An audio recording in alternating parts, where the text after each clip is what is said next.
Greetings, traveler, and welcome to the corner of the tavern.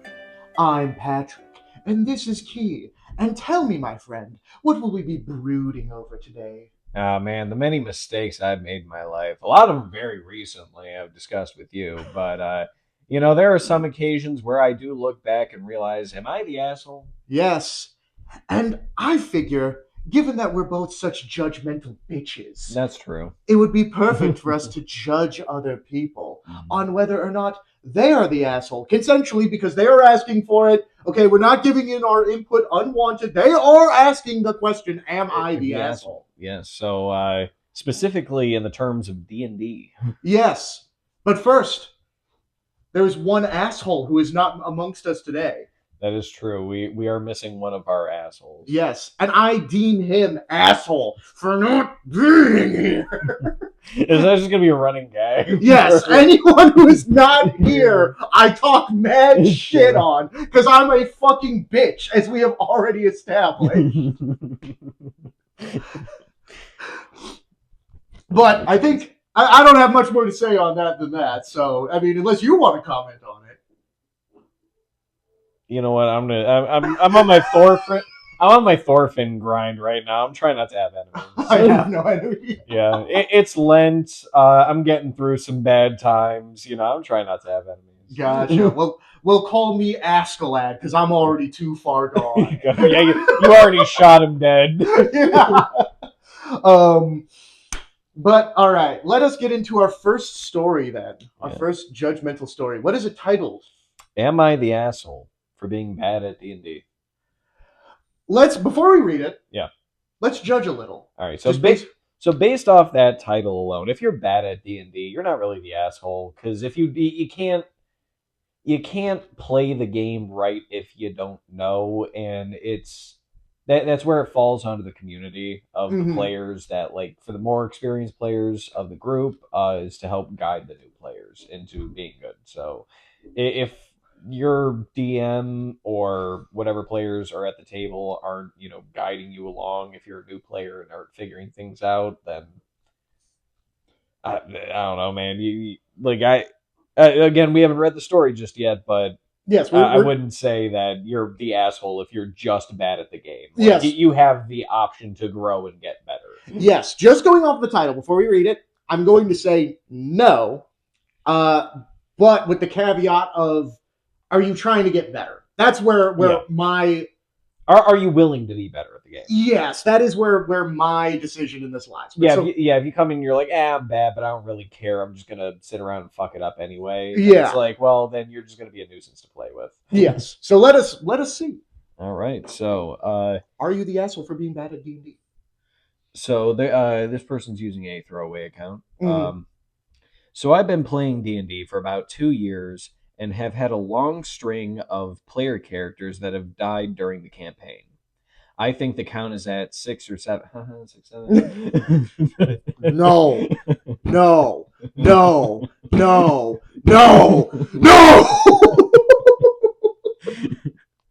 I genuinely try not to just put my character in dangerous situations, but I often feel like the rolls just don't go my way, which is understandable.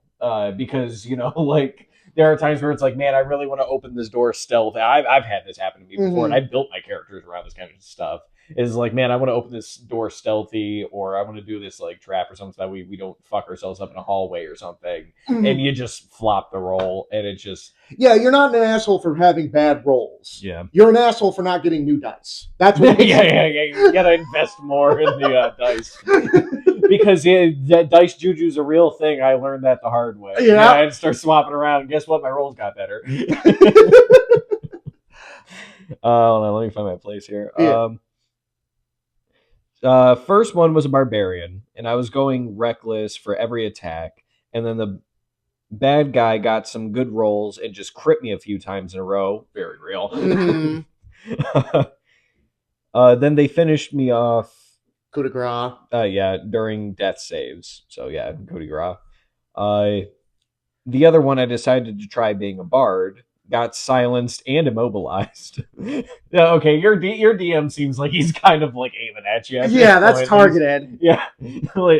I felt this sometimes before too. Like when you have weaknesses to your character, they just kind of get picked out sometimes. Mm-hmm. Uh, so you got Silence and Immobilize as a bard.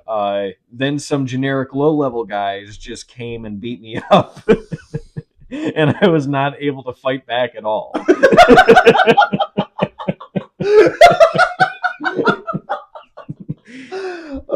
You got jumped by the warriors. It says in parentheses, this one was actually a little funny at how useless I was. Yeah, no, that's funny as hell, dude. Yeah. In any case, I know I'm not very good and will often try to strategize. And often try to strategize, and my group mates always seem to be on board, and then the plans just don't pan out at all. I play to have fun and don't particularly mind being bad, but my friends have been getting progressively more upset at me and even saying things like I'm an asshole for always dying and wasting their time. Okay, you just got a shitty friend group, man. You gotta find a different group to play with because this ain't you're being so far you're being a pretty solid player and you're just getting bad rolls and then everybody's getting pissed at you for like no. Yeah, so far to me, this sounds like a group of power gamers, and you're making like RP builds that aren't standing the test of what your DM is throwing at you. Yeah. Which, again, as a new player, somebody who obviously seems pretty new. They've only really played, as far as they've talked about on here, like two major characters so far they want to discuss. I would imagine this is a very new player. They're probably just looking for a group of friends. Maybe they got into something, be like, oh yeah, we got a D&D game thing going on, so they tried it and wanted to play a few things, and then obviously didn't know the mechanics of the game too well. But is so far effectively trying to put a foot forward, trying to play the game. It's not like they're just like hanging in the back, not doing anything. Like they're actively trying to strategize and like plan things out and whatnot. It's just again, sometimes dice be like that. I will say he's an asshole for not getting new dice. You gotta pay the price of all people who play D&D, man. You gotta get at least 6 sets, if not 7. Six or 7 sets. No. 6, 7, No. 6, 7. No. Wait, hold on. I actually know what he say. No, never mind. Sorry, because I brought up those two. He did say at the beginning that he has killed like 6 or 7 players, or not player. He has okay. I was gonna say that makes a little bit of a difference. No. Sorry. He has 6 or 7 of his characters have died in these games, is what he's saying. Okay. So which is quite a lot, but at the same time, it seems like your DM's kind of pacing for you a little bit here. Like you said, like they're kind of like metagaming it a little bit. Yes. So go on. What happens next? All right. Like his friends are getting pissed at him. Yeah. So they're getting pissed, saying that he's wasting their time. I will genuinely never try to go recklessly into a situation, but it feels like no matter what I do, all the aggression gets focused on me, and then I get overwhelmed. Again, seems kind of like targeted from the DM if you got a full party here going on. Yeah. Then again, this might be coming from the player's perspective, but at the same time, it's like, obviously, there are situations you can tell as a player, like, damn, like, everybody's fucking attacking me this round. Yeah, I've experienced that myself. Yeah. Sorry, it's just a long block of text. We're stopping to discuss. It takes me a second to re-catch up on this.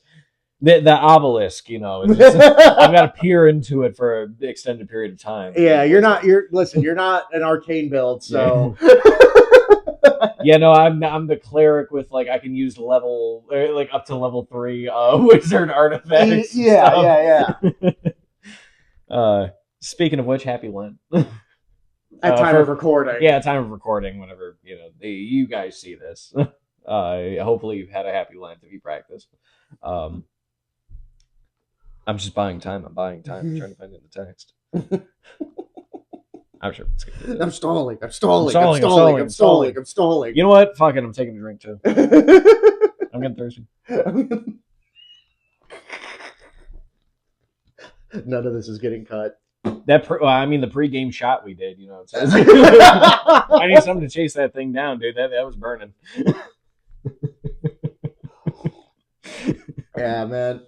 Listen, if you're gonna be judgmental, you gotta get a little drunk first. That is true. That is the rule. You gotta be loosey-goosey because if you are, then you feel better about yourself, meaning that you're more willing to judge others. Exactly. You're more welcome. Listen. Why can't people be more like me? I'm perfect. Is it really so hard for others? Yeah, you got the Elliot Rogers going. Uh, I'm beautiful. How could the DM not love my character? Holy fuck, dude. Oh shit. Go on. Find your place, dude. I can't go off of that. I got it. I got it. I have started asking them if I should just leave the group, and I'm sorry. Hold on. Yeah, no, that was a rough one. That was a good one. How could the DM not love me? I'm beautiful. Yeah. Why is he so stupid? This BBEG must be a good lay if you're going to be putting up with them in this campaign. Oh my god, dude. Oh shit. Go on. What happens? Okay, I'm sorry. Yeah. Okay, so I've started to ask them if I should just leave the group and let them do their thing. This would be sad for me because this was a group of close friends, and I thought we were having a good time. It only been in the last 3 or 4 months that they started becoming more angry toward me, and I genuinely don't know why. Fuck, dude, I get that shit. uh, in any case, all input would be appreciated, and there may be a perspective I'm not considering. But am I the asshole for being bad at D&D? And there before we continue, they do have an edit and update.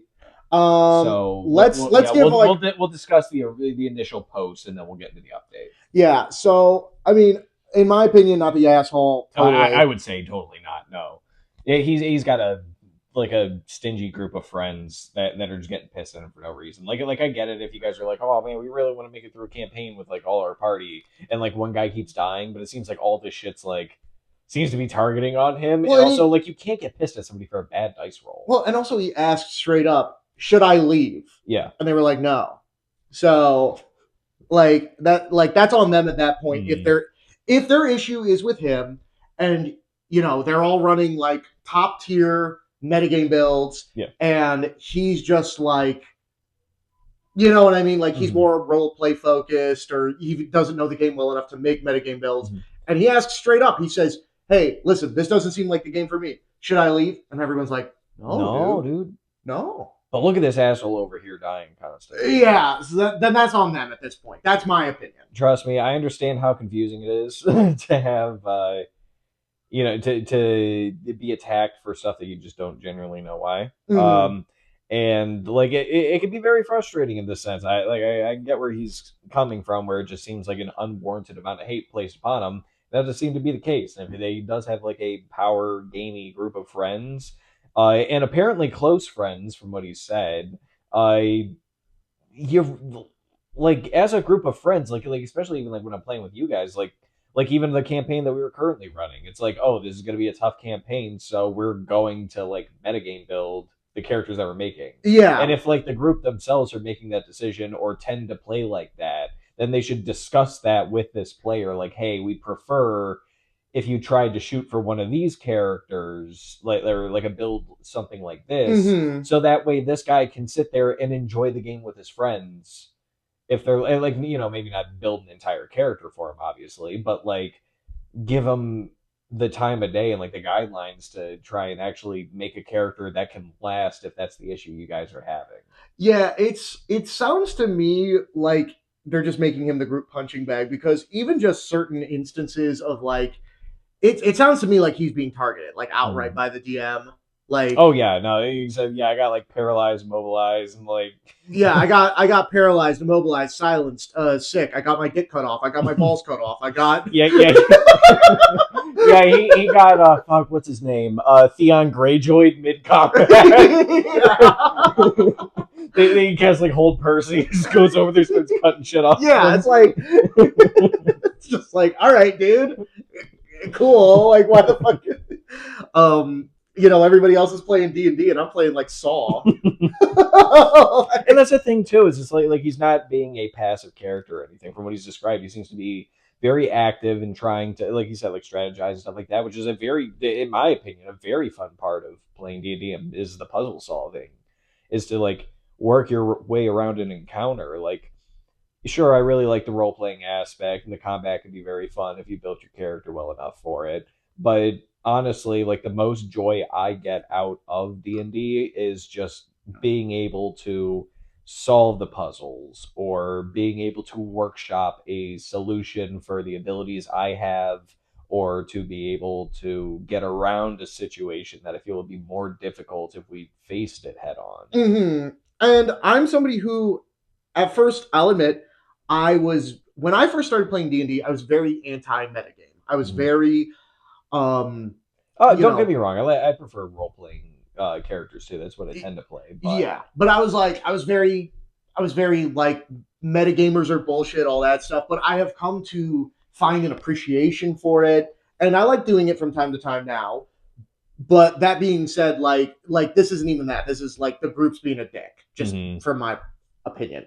Yeah, Go on. What's the edit and the update? Because yeah. I'm curious where this goes. And like I said, the before we get into that, this person does seem to be very level headed, Mm-hmm. regardless. Because again, like they're not being a passive player.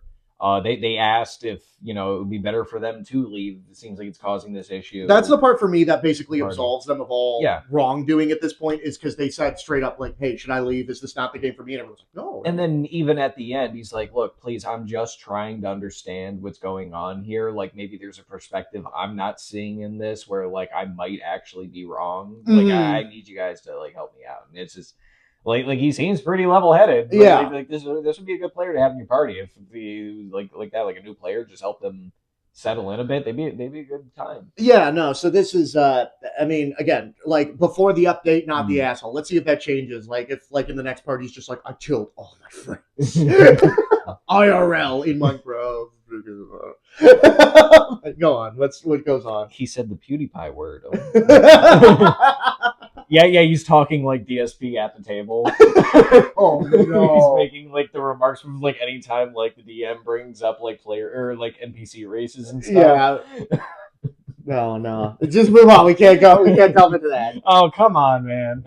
I know we're referencing DSP, but we can't say what he says. Well, I wasn't gonna say what he said. You can't say what he said. But go on. All right, update. Thank you everyone for your insights and support. I decided a few hours ago to reach out to the DM and just let her know that I'm going to find a new group. Good, good. You can find a new group and just separate myself from this one. After a long conversation, it came out that actually this group was in fact doing this on purpose, and the DM was in on it. So yeah, they were really just targeting this guy. Yeah.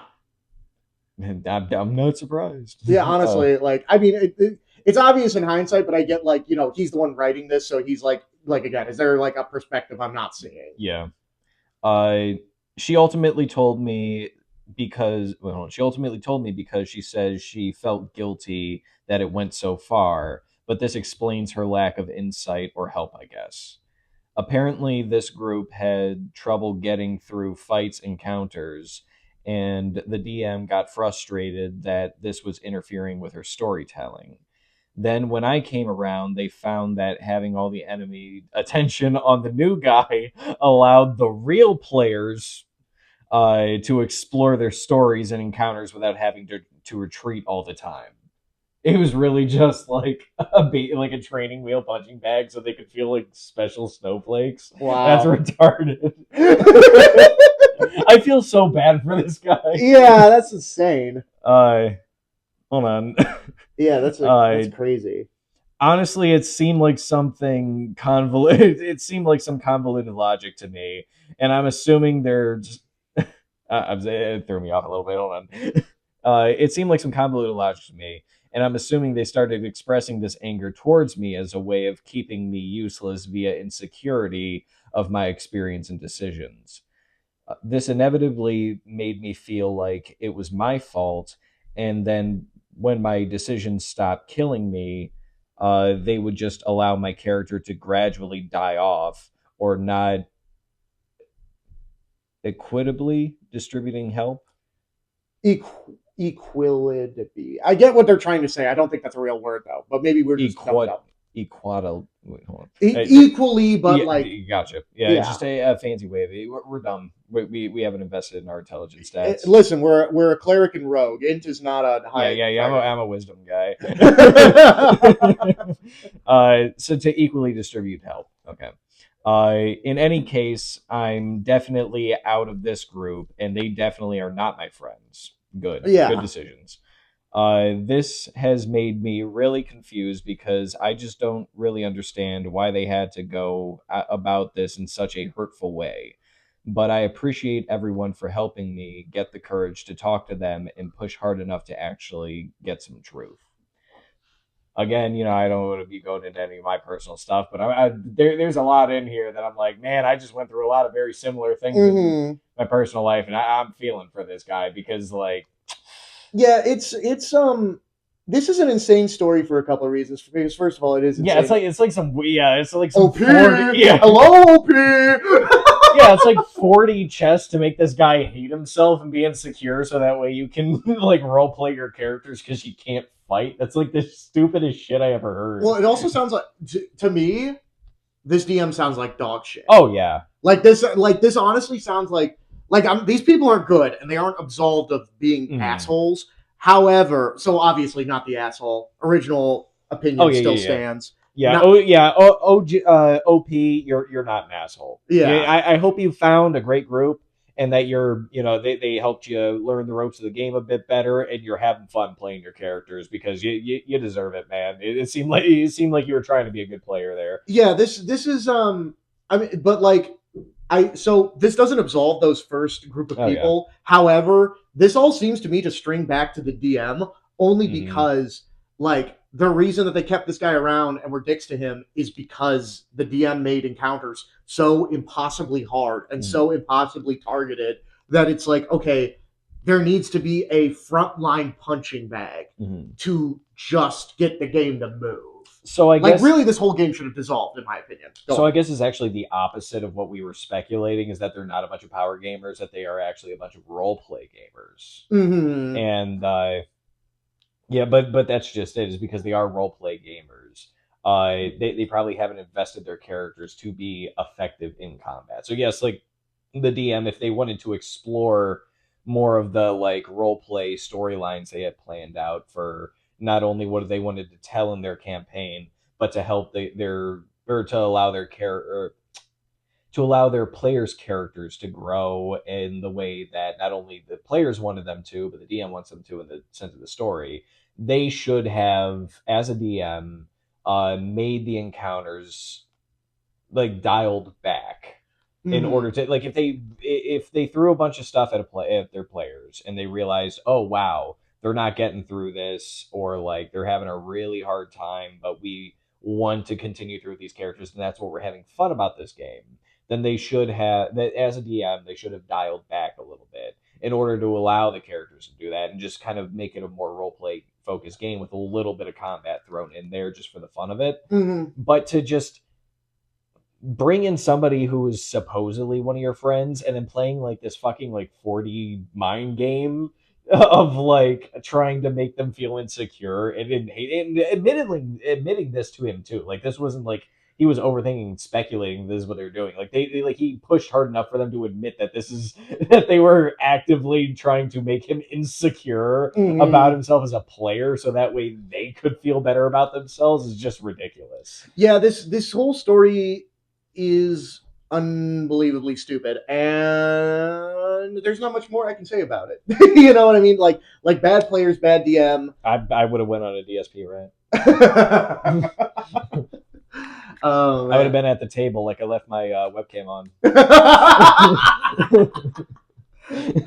Pull up the next one, and I want to read it just because I want to read. All I right. want to read one. Well, you don't like hearing my sultry voice. I mean, Comment below who's a better reader. I didn't want to say it, but no. Oh Am I the no. asshole for being honest? Am I the asshole? No. All right. No, I'm kidding. I just want to read. You guys don't want any ASMR. I don't know if that's even gonna sound good. Yeah, Like yeah. there. No, I was thinking of like When who's that guy who wrote "I Have No Mouth but I Must Scream"? Oh. Let's not fixate on his name because Yeah. neither of us can think of it. But I like it reminds me of the one time where he was up on stage and they were like, "Are you going to behave?" And he went, "No," and he ate the microphone. Oh yeah. Ow. Yeah. Here's an interesting one. Mm. Am I the asshole? I told him I'm sick of hearing about D&D. So probably some kind of spouse or partner to. Yes. So I'm gonna say no. Before we get into it, I love giving the prejudge. A lot of people don't give the prejudge. Yeah, I'll get the prejudge. So far, because I'm going to speculate that he talks about it way too fucking much. If you're telling him outright you're sick of hearing about it. probably yes. The only thing though is like this isn't something that again this is before we're getting into the story. This is prejudge. Just to differentiate myself, I'm gonna say yes. I'm gonna say yeah, they would be an asshole. Because like getting into a relationship with a person is gonna be like their love of D&D probably didn't spawn up out of nowhere unless they just got like super like hyper fixated on That's this. what I'm guessing happened. That's why I'm saying yes. Well, I mean, Like, look, like, if the story goes that way, I'll agree with you. mhm. But if it's like, oh yeah, they really like D&D, but then they just keep talking about D&D like all the time, and it's like, well, you got in a relationship with a person who's already into that kind of thing already, and it's like if you were gonna be getting tired of that so soon, then like you probably shouldn't have gotten in a relationship with that person. So that's the perspective I'll come at this from before going into the story. But yeah, if it's like a hyper fixation, they just won't shut the fuck up about it out of nowhere. Then yeah, no, tell them to shut the fuck up. All right, let's get into it. My husband, 30 male, just started playing D&D around the beginning of last year. Yeah, hyper fixation. I saw it coming. At first, I, 30 female, figured that his obsession with the game would slowly dwindle with more experience and time. I was bold. Fucking wrong. I love the way this is written already. Literally, everything he does now revolves around D&D. When we talk, we either talk about stuff we have got done or we either talk about stuff we have got done or D&D. He is constantly comparing me around the house to tell or cornering me, around the house to tell me about some new rule he found or new character he developed or what's happening in his D&D groups. My relatives are even annoyed by him because that's all he wants to talk about with anyone. So already kind of figured that this was going to be the case. All of the gifts for him for every holiday last year were all D&D related, his request. That you can't judge him for that. He's super into D&D. He wants D&D gifts. You get him D&D gifts. You're an asshole for judging him on that one. That's not. Can you believe my dickhead husband who loves D&D wants D&D shit? Mm-hmm. All right. That includes his gifts from me and his family. Yeah, I figured. Yeah. That's who the gifts were coming from. He's now dabbling in making his own dice. The horror. He constantly makes stupid D&D jokes that I don't get and don't make me right. laugh. This chick's an asshole. Oh, well, so that last one, that one's fair. He's constantly making jokes that I don't get and don't make me laugh. All right, fair enough. You don't like D&D. He drinks from D&D mugs. Okay. Wears D&D shirts. Shut the fuck up. Yes, when you said you bought him D&D gifts, stuff. I assumed that he was going to have mugs, shirts. Okay. And watches D&D shows all night long. He's part of every possible D&D chat and group online that he can be. Because he's so into it, I tried it out because I wanted to be a good wife. Yeah, you sound like one. And support him in his new hobby. I played for a while and just never got into it. Fair. I'm not into role playing, and without role play, the entire thing is incredibly monotonous. Fair. It's just so damn boring to me. I'm sure it doesn't help that all I hear about or see from my husband now is fucking D&D. Listen, her opinions on the game itself, I think, are fair. Mm-hmm. But I think that she's being way too judgmental with. She's being very judgmental. Like, I mean, I'm sure, this is Reddit, Yeah. so I'm sure he's probably like completely soy jacking, and like he's got the D&D red potion Mm, Soylent, and he really like, did drink the red potion. yeah, like he's got like again, this is all jokes and stuff. I don't want to personally put nothing on this guy. We're just joking around here. Uh, But like, regardless, obviously, this guy is hyper fixating on it. The way it sounds is like he's like, man, this is a really fun hobby I'm getting into, and I want to share this with the people I love. I want to talk about it. I get it's like she's having a hard time with it so far because it's like it's just not something I like. I don't get it, mm-hmm. but like she is being very judgmental and just putting it down at like every turn. Yes. And like again, at least she gave it a try, but like, well, I feel like it's coming from both sides because like I like a again we haven't finished the story, so maybe she told him to like chill the fuck out on it, Mm-hmm. but like if she sits down with him and goes like, hey, look, we need to dial this back a little bit, like I want to talk with you about more than just this. I want to have other conversations and discuss other topics. And then he continues on with like the D&D stuff constantly. Then like, yeah, he like something like you gotta do something. You gotta cut him off or whatever. But if it's just like, oh, he thinks he's like, sharing something that he really cares about, and you're, that's nice, sweetie, and then like the entire time you're hating and resenting for it, then it's like, well, he's not gonna know. Yeah, so I will give this the benefit of the doubt of this was written at the tail end of Mm, her frustration. that's true. Yeah, obviously, like you could tell she's at the end of her rope through her writing here. Yeah, it probably wasn't this bad at Mm, first, but like yeah, it just keeps it going. yeah, it's like all right, dude. Like No, that's exactly so works. Like this isn't as one sided as the last one was. Like I can see yes. I can see where both sides are kind of coming from in this front. The other day we were on a 5 day streak of him literally only talking to me about D&D, and I couldn't take it anymore. I told him I couldn't take it and that I didn't want to talk about it for a while. There you go.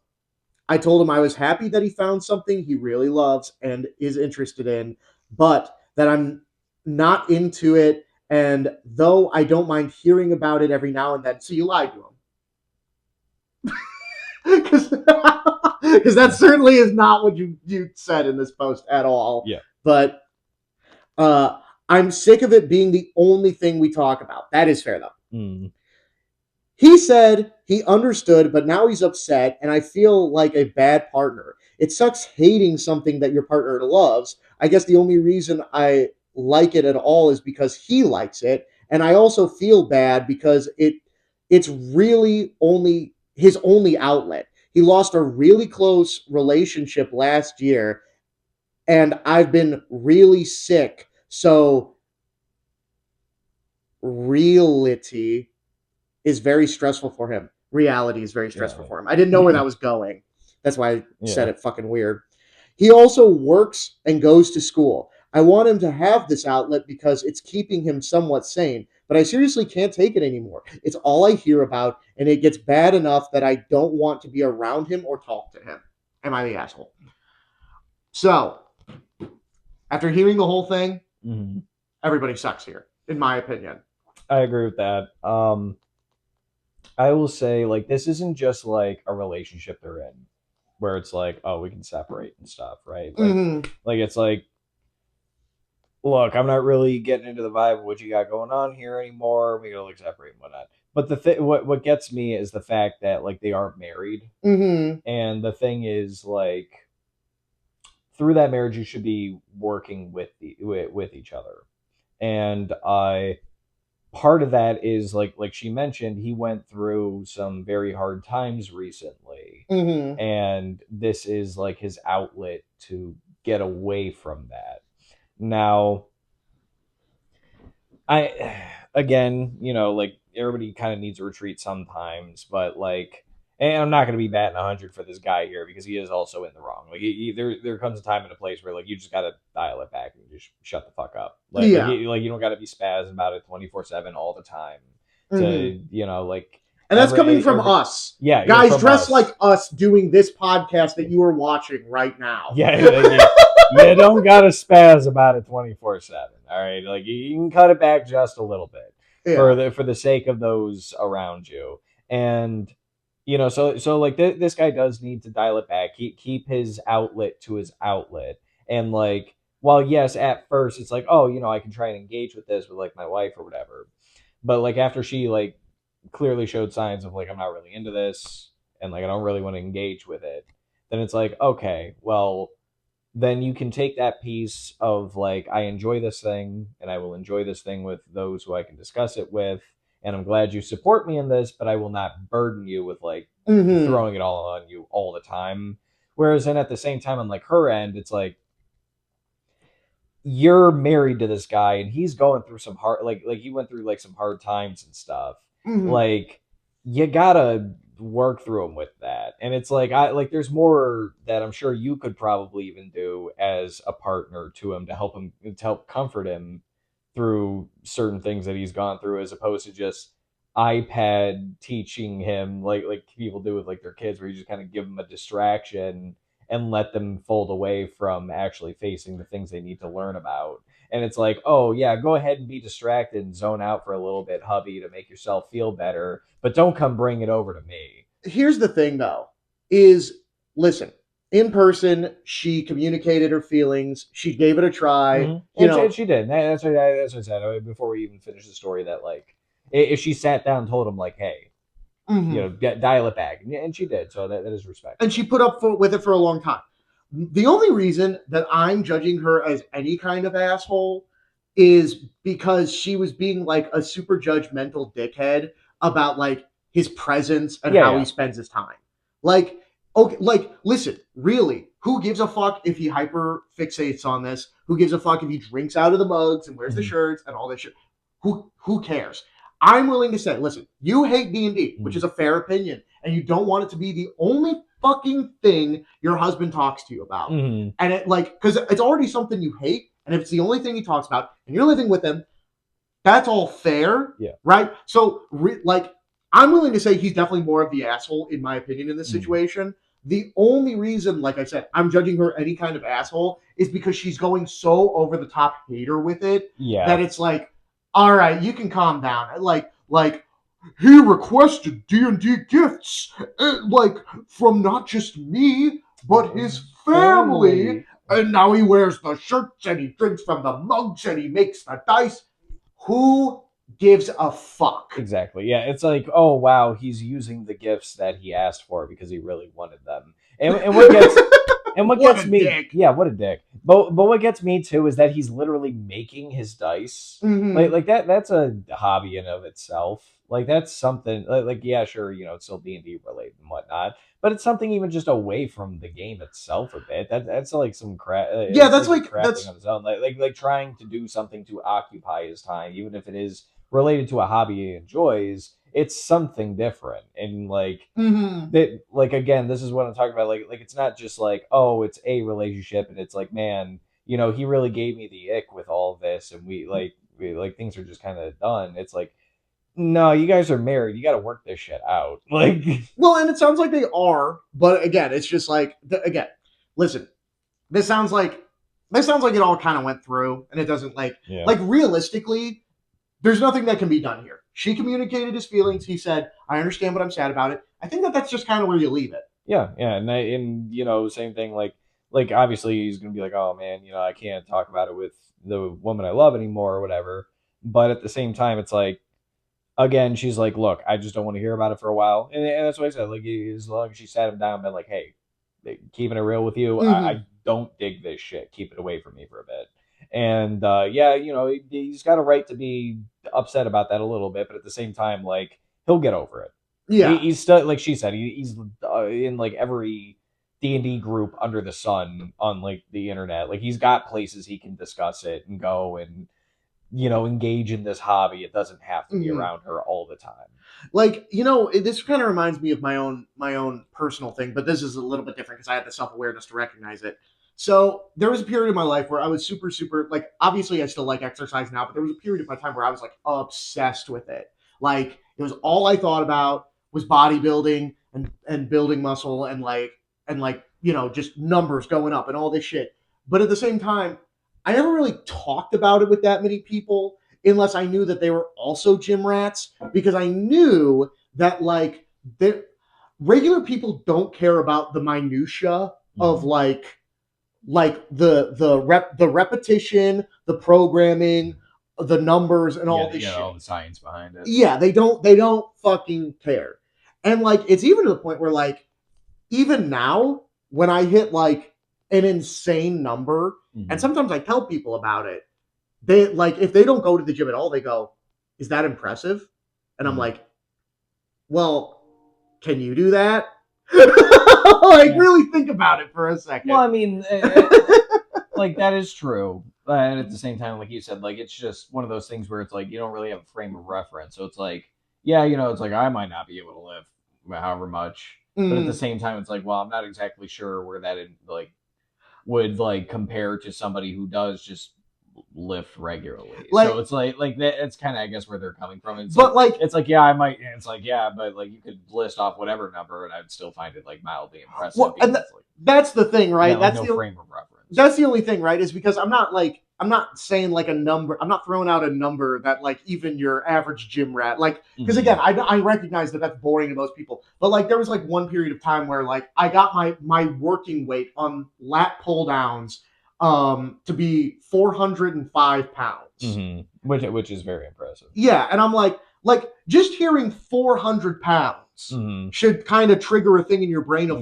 wow. I don't even think I've lifted anything close to that in my entire life. But I would still get oh, is that impressive?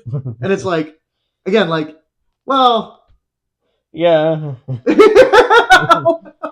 Name me the last time you even picked up 150 on any lift. And so that's just we're talking about personal stuff. Yeah. But again, at the same time, I recognized even back then, I'm not oh, so I'm eating this, and this, and I'm lifting this, and this, and I'm doing this many times a week. And again, I would talk about it if I knew people had interest in that, but I wasn't talking to my girlfriends about it. Even sometimes when they ask, because I knew that they wouldn't be interested in it. They'd be like, "You're wearing workout shirts and drinking out of workout mugs and watching workout cartoons all night and carving your own dumbbells."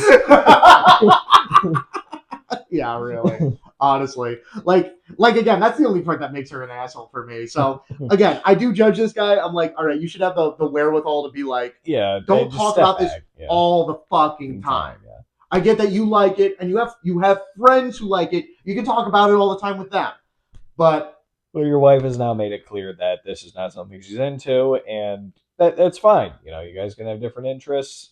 Be sad about it. Get over it. You got places to go and people to talk to this about. It doesn't have to be her 24/7. Yeah. She seems like she's still, as much as she was starting to resent you a little bit there and start to get a little spiteful, seems like she was still, in the end, pretty supportive of, Yeah, she didn't say, don't talk about this to me ever. She's I just need a break for a while, which is understandable. Yeah, just tone it down. Yeah, she's look, I'll still back you up. It's your hobby. It's what you like. I just... Keep it away from me for a bit. Dude, I need a cleanse. Yeah, exactly. I get that. Sometimes somebody's just yapping at you about saying, I do that to people. It's just something that, oh man, I really got this. Oh, are we addressing it now? Or are we finally talking? I'm kidding. Which bit? It could be any of them, man. I got a lot of them. The dark crystal. I get it. I could go on about that but we are going to do an episode about that. So I want to say what I want to say about the Dark Crystal. I think we have enough time for one more story, though. Come on, man. The Dark Crystal is a good movie. It was a good movie, but I don't want to get into it because I have thoughts about it. We'll do a Dark Crystal Starship Troopers double feature. We're gonna start knocking out all my favorite movies. We already did Knight's Tale. Yeah, and then we really will be the nostalgia cleric. Yeah. Oh yeah. Yeah. I am nostalgic. Yeah, because we're doing all my old movies. Yeah. I prayed for them, so you don't have to. I prayed for them. What's the last one? Am I the asshole? I made my daughter, 11, cry during D&D. Yes. Even though everything turned out okay, my wife is still mad. Yeah. Yeah. You're the asshole. So yeah. you made your kid cry during D&D. I don't care what it was. Yes, you're the asshole, and I don't think my opinion's going to change even after hearing the story. Well, I mean, like I can see. Again, I'll play devil's advocate here. Like, it's an 11-year-old girl. It was probably like, oh, I opened this door without checking if it was like trapped or something, and like it like kills her character or whatever. And it's like, oh, my character died, but I really and like she starts crying because it's a kid. I was gonna say she's 11. Yeah. Even in your scenario, character death isn't a thing for 11-year-old kids in D&D. I've never DM'd for a kid before, but if I was DMing for a group of children, it would not be anything like the games we play. Well, true, yes, but I mean, like, you gotta have some kind of risk in there, else it's not gonna be fun. Knock them out. There is no death. You fall to 0, you grow unconscious, you go to the hospital like in Pokemon or some shit. Watch it be some like crazy, like tragic story. Actually, like he really traumatized this child. Yeah. The Lich rips your bunny's head off. Yeah, she's like a ranger, and it's like her like animal companion gets like eviscerated. I'm kind of expecting something, and then maybe I thought so just gets brought back. Yeah. Oh no, but it's okay. Look, she's here. Yeah. Why are you mad at me, wife? This is wife. This is the couple from the last story after they have a kid. Yeah. This is the D&D group that like you got it. Oh yeah, so they're all connected. No. This is the girlfriend from the last one. Yeah. Like this was her experience with D&D as a kid. That's why she doesn't like it now. Yeah. All right. Okay. Yeah. What's the story? All right. So background. I have been running a 3-year D&D game for my daughter, 11. Okay, so it's pretty long running. Yeah. I play all other characters, including her party members of 5. Okay, so it's DMing.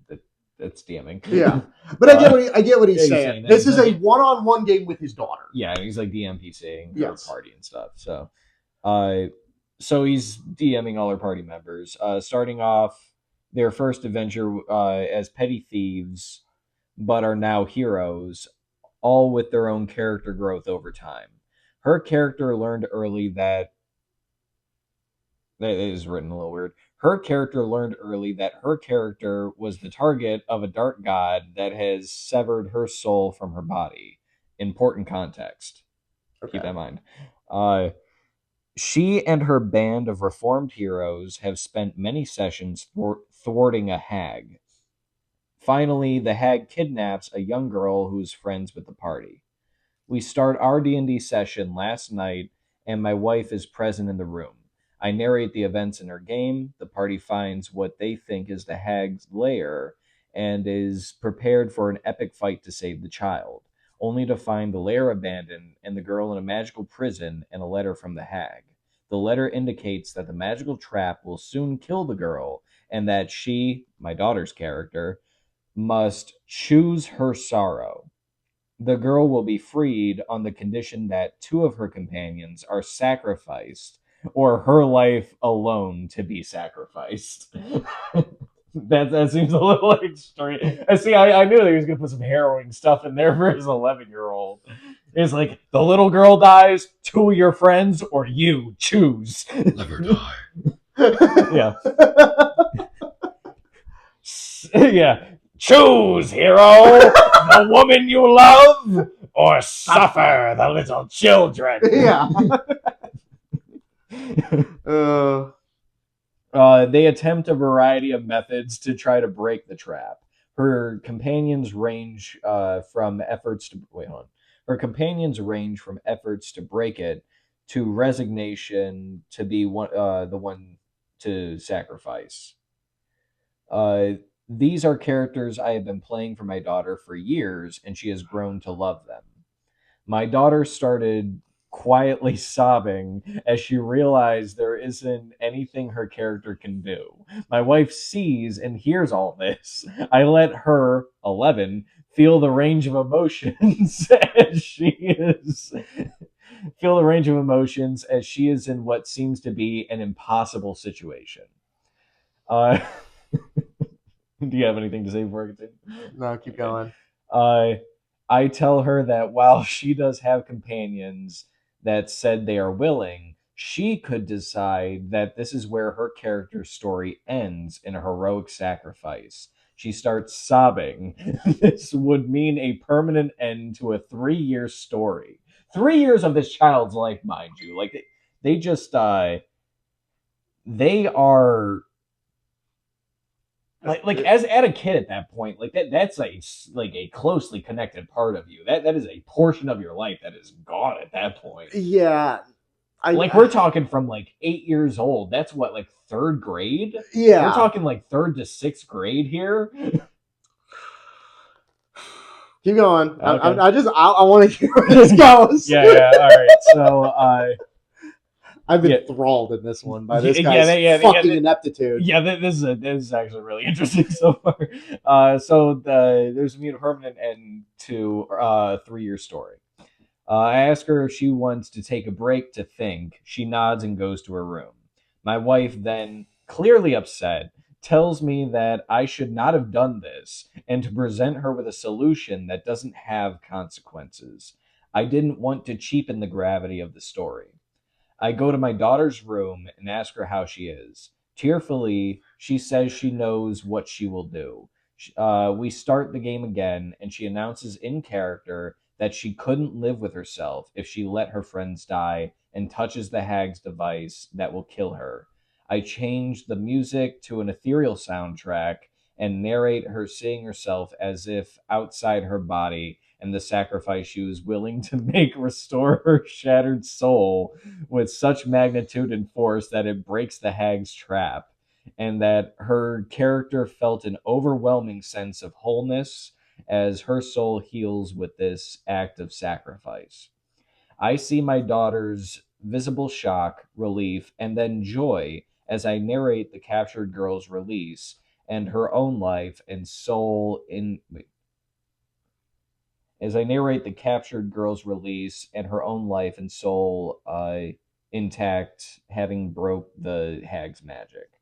She jumps from the chair and hugs me, sobbing. I'm crying too. I'm not sure if my wife has forgiven me though. She is really mad. I put our daughter through this. Am I the asshole?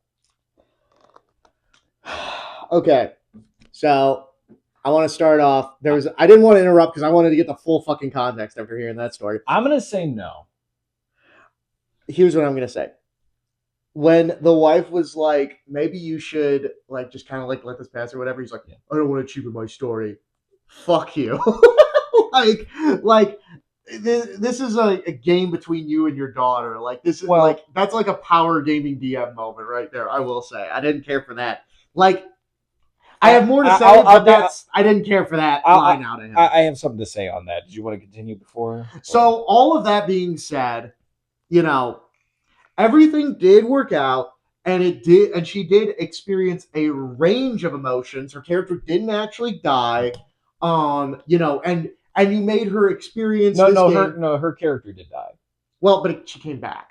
No, she did. Didn't she? No. She said that her character died, but the girl was able to, like survive. No, I could have swore that he said that her self-sacrifice basically broke the hag's trap. Let me double check that. I was gonna say because like there are certain points in the story I was trying to read between the lines a little bit. Not all of this one's written as well. So I picked up on that, but I picked up on what you were saying. All right, so I change the music to an ethereal soundtrack and narrate her seeing herself as though outside her body as the sacrifice. Wait, and the sacrifice she was willing to make restores her shattered soul with such magnitude and force that it breaks the hag's trap, and that her character felt an overwhelming sense of wholeness as her soul heals with this act of sacrifice. So Yeah. So no, what? so she's saying like I think the character itself was like the sadness she was feeling through the sacrifice. Like in the end, her character herself was fine with it. Like she was at peace in the end, giving her life so the girl could go free and that her friends did not have to die. I'm just gonna say what I thought happened, but I'm not gonna Mhm. fixate on this point because ultimately it doesn't matter because this we're talking about over game stuff. Yeah. The way I understood that was like this was like a Deus Ex Machina, power of friendship, Mm-hmm. like your self-sacrifice. No, yeah, I get what you mean. Yeah, but no matter what, it doesn't matter because we're focusing more on like the daughter and her reaction. Yeah. And she experienced a range of emotions that was the equivalent to like watching essentially a really sad or bittersweet movie. Mm-hmm. And so to that end, I will say, because that's all this really was a story. A Mm-hmm. story told to her by her father. Yeah. A story that at first made her cry and then cry with tears of joy. Yeah. So that all being said, I didn't think that I could be brought around, but I'm going to say because this is another option you can't choose. No assholes here, because saying he's not the asshole would imply that his wife or child is the asshole. Yeah, no. And I don't think that no assholes. Yeah, no, I don't think assholes are in the story because the thing is like well, I was gonna say based off what you said before about the cheapening the story thing. The way he said, I don't think he's saying it like it's cheapening my story. That's how I heard it when you first read it. Yeah, the way he's saying it is that like he's trying to impart like a lesson here to his daughter, and he doesn't want to cheapen that and like the emotions that he's trying to invoke here by saying, oh, well, there's no consequences, there's no real accountability for what you have to do. Like sometimes there are hard choices you have to make in life, and this is where I said like outright when we got done with the story, I don't think he's the asshole. Again, I agree with you. Like there are no assholes in the story. I think everybody acted reasonably for how they would expect to react. Yeah. And I'm glad that it did have a good ending. I'm sure the wife will come around at some point when she sees that the daughter's not upset about this. Yeah. Because the thing is, like, if I'm looking at this from the perspective of like a father, right? And it's like, oh, like my father was not a good DM. Yeah. He killed my characters over and over and over again. And he said, yeah, he killed my character. And he said, why so serious? But the thing is, it's like, obviously, you're like thinking about this from the perspective of a father. It's like, oh, this is my beloved daughter who, from a young age, I'm getting engaged with one of my great hobbies because obviously the father enjoys D&D. So he's like, I really enjoy D&D. I felt like this would be a good hobby to share with my daughter. Seems like they've been. He drinks out of the mugs. He wears the shirts. T-shirts. Yeah, he carves his own dice. So like he and it seems like she's been very engaged in this, enjoying it the entire time. They've been playing for the 3 years and whatnot. And again, that is a long time to run a character. 3 years. It's like, yeah, there's time. It's like we can start a new thing and move on, kind of thing. And if you're trying to get to that point, and and I get it, 11 is pretty young, and especially since this character started when she was 8, which is very young. It's still at about that age where you got to start growing past being like just a kid. And it's like you have to like learn about those hard lessons or those hard choices in life. And this is as far as even like the wife was trying to get him to cut it down even more, this is a very consequence free way of doing that and getting that across to her. Because while yes, these are like beloved characters of a story to her that she enjoys, all things at some point will come to an end. And that I feel like trying to impart it in a good way and a good lesson to her is a good thing. And it seemed like she really did take it to heart and was really trying to work her way through that lesson. And she came to the right decision. She said, you know what, for the love that I feel for these different characters, and I want them to have a good life, and I don't want to suffer the little children or the woman I love. I will be the one to be sacrificed. Mhm. And you know what? She made that call. Her character ended. Her character felt peace. The daughter felt peace afterwards. She was completely fine And with then the it. hag said, "Don't tell Harry." Yeah. Yeah, he said, Godspeed, 11-year-old. And then the hag trap blew up. Yeah. No, so like again, like you said, like there are no assholes, and again, I get it even from like the wife's perspective. Like she's sitting in, it's like, oh yeah, my husband and my daughter have like their D&D nights and stuff, and I figure I might sit in one time, and it's like, oh wow, yeah, he's making her like kill, like he's making her like killer character and stuff like this, and And it seems like real serious, and it's like, it's not just that, it's the level to which their daughter yeah, got yeah, guy, upset. like They take needed it, to yeah, take a break from the game so game that too. she could go to her room and cry. About it, yeah, just work it out, and again, it's like she came to the right decision. I don't think that the dad made a wrong decision in doing this. And same thing, like I can understand it from like the mother's heart of like, oh, my baby's hurting, and like she really likes this stuff. It's like, can't you just find some way to circumvent around this? Mm. And like again, like how all these posts end, like even with like the last one we were reading through, where it's like, yeah, it generally ends with like the husband's upset, but the wife put her foot down. As time goes on, you could see that turning into, well, things will probably be fine between them. He'll have his outlets. They can talk together and do whatever.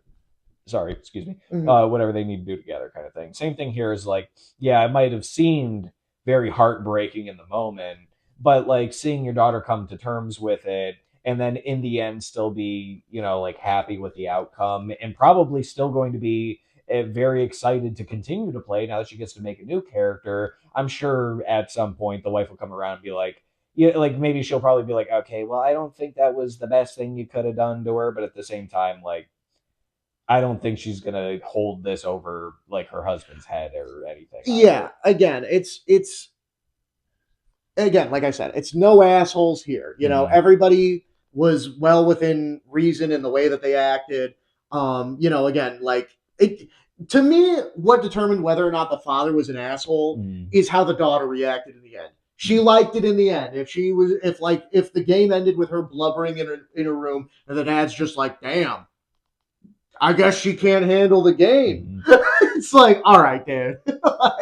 Yeah, no, it had a pretty wholesome reaction all in the end, and I'm glad that it seemed like the message was imparted that he was going for. It seems like she did take it to heart and was very satisfied with it in the end. And And I'm sure this just fosters even more of a love in her for the game itself. And like I said, I'm sure she'd probably be very excited to continue playing with something like another character now. and he did care enough that even just his wife being kind of cold to him Mm-hmm. made him want to reflect and ask here, like get a consensus, like, hey, was I dick for this? Yeah, yeah, So like I get it. I made my daughter cry, but she seemed like she was okay, and it's yeah. Then like you said, like I don't think there's anybody in the wrong in this, mhm. such thing here. So Yeah, unlike in our corner right now. mm, yeah, that's true.